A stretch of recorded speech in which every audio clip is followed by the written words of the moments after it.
So if you cannot connect to your device from other devices through the Wi-Fi hotspot or the mobile network hotspot, this is what you can do. You go to settings on your iPhone, then you scroll a little bit down to find this personal hotspot. You tap on it once, then you go down.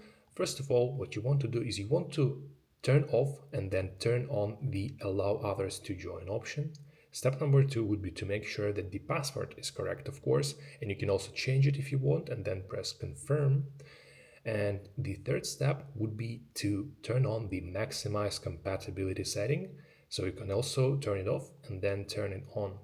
And now the last thing, after all of this was done, what you want to do is you want to reset your phone. And for that, you press volume up, volume down, and the power button. And you're holding the power button until you get this option to slide to power off, which you do.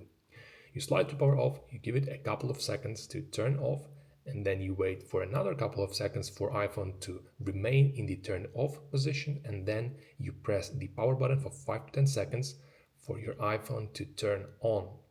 So you give it 5 to 10 seconds, and then you release the power button and the iPhone begins to turn on. And then you check if now you can connect to your iPhone through the hotspot. If you found this video helpful, please consider liking this video and subscribing to our channel.